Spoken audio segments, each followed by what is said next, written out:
बेटी से रिश्ता। कहानी मयंक और विभा की है। मयंक एक अच्छी नौकरी करता था, लेकिन विभा की जाति का ना होने के कारण विभा के माता पिता शादी के लिए नहीं मानते हैं।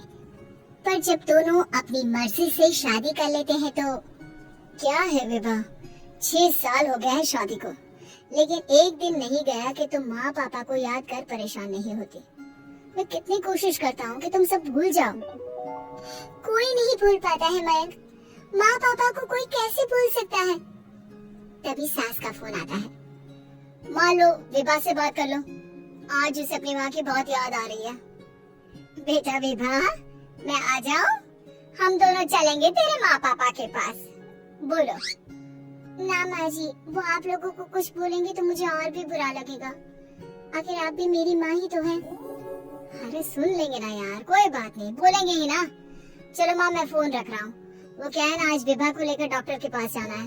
बहुत दिनों से इसके सर पर लगातार दर्द हो रहा है। अरे हाँ, ले जा बेटा, सर दर्द को हल्के में नहीं लेना चाहिए। वैसे भी ना बहू सोचती बहुत है।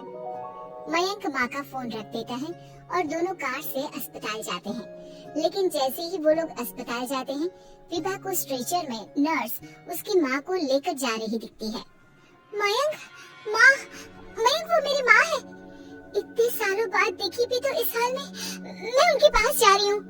अरे रुको, कहीं वो लोग तुम्हें देखकर और परेशान ना हो जाए, या फिर तुम्हें कुछ बोल ना दे विभा, तुम फिर परेशान हो जाओगी। मयंक कैसी बात कर रहे हो, वो माँ है मेरी।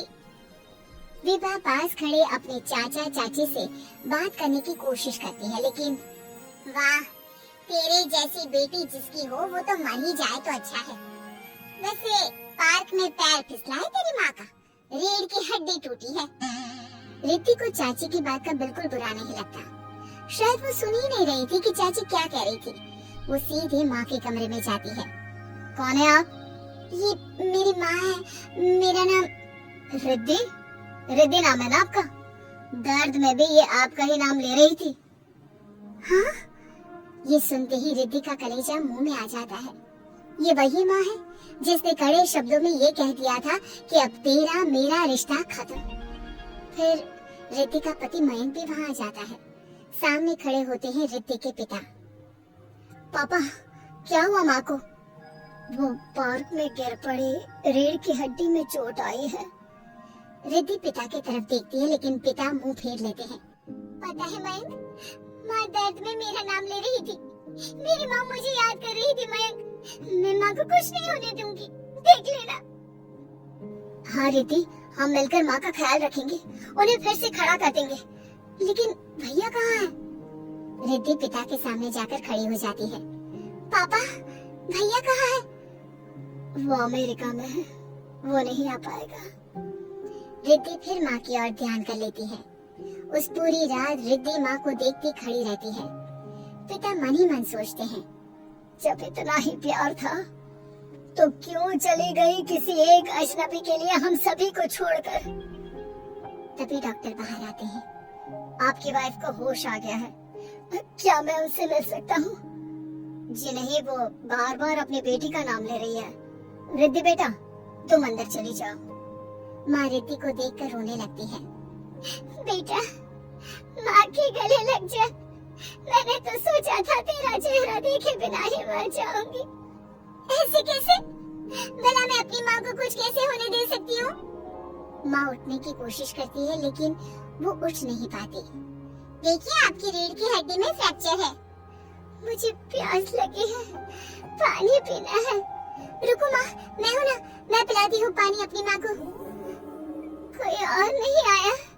तेरे चाची चाचा आई थी माँ, पर शायद मुझे देखकर चले गए। जाने दे, इस वक्त भी पुरानी रंजिश देख रहे हैं। और रंजिश भी कैसी? माँ अपनी बेटी से नाराज ही तो थी। रिद्धि अब पूरे समय माँ के साथ रहती है। उनके हर काम को करने में उनका सहारा बनती है। फिर एक रोज, आज आपको चलने की कोशिश करनी थी, लेकिन हमारे फिजियो के डॉक्टर नहीं आए जो आपको पकड़कर चलाते। तो फिर आज डॉक्टर साहब, मैं हूँ ना, मैं माँ को चलने में मदद करूंगी। रिद्धि माँ को चलाती फिराती उनके खाने पीने का ख्याल रखती। ये लो, दवाई खा लो। नहीं, मैं रिद्धि के हाथ से खाऊंगी। ये क्या बात होती है, रिद्धि के हाथ से क्यों? वैसे भी अब कल से तुम्हारी छुट्टी होने वाली है, फिर तो मैं ही हूँ जो भी हूँ। तभी वहाँ रिद्धि आ जाती है। पापा, मैं बस कुछ मिनट के लिए डॉक्टर के पास गई थी।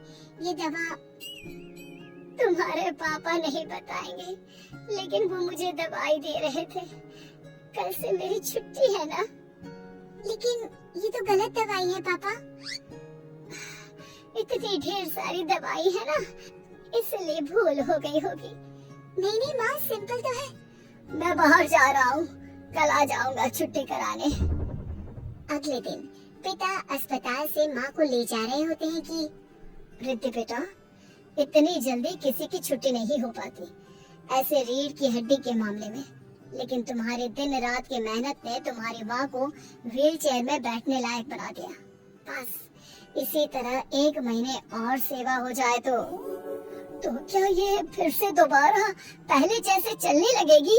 हाँ, चलने क्या, दौड़ने लगेगी। अब क्या था, पिता कुछ सोच में पड़ जाते हैं कि रिद्धि कहती है, माँ मेरे साथ मेरे घर चलो, 1 महीने में तुम्हारी सेवा करना चाहती हूँ।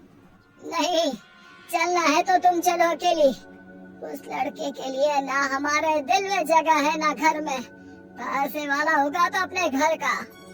पास खड़ा मयंक रिद्धि को इशारा करता है। तुम जाओ रिद्धि, तुम्हारी माँ को तुम्हारी जरूरत ज्यादा है, मैं समझ सकता हूँ। रिद्धि भी माता पिता के साथ मायके चली जाती है। वो माँ की सेवा दिल लगाकर करती है। पिता भी रिद्धि को माफ कर देते हैं और फिर 1 महीने बाद, देख रिद्धि, ये बिल्कुल ठीक हो गई। सच कह रहे थे डॉक्टर कि मैं तो दौड़ भी सकती हूँ। बस माँ, तो अब मैं चलती हूँ। मयंक और मुन्ना मेरे बिना न जाने कैसे होंगे। अरे क्या जरूरत है जाने की, यहीं रुक जा। या फिर नहीं पापा, उस दिन आपकी शर्त मैंने सिर्फ माँ की हालत देखकर मानी थी, लेकिन अब नहीं। अब मैं इस घर में तभी कदम रखूंगी जब मेरे पति को भी इज्जत से बुलाया जाएगा। पिता समझ जाते हैं कि बेटी क्या चाहती है। फिर एक रोज, अरे रिद्धि देखो तो दरवाजे में कौन है? रिद्धि दरवाजा खोलती है तो सामने माँ पिता खड़े होते हैं। हाथ में होता है ढेर सारा गिफ्ट। कहाँ है मेरे दामाद जी?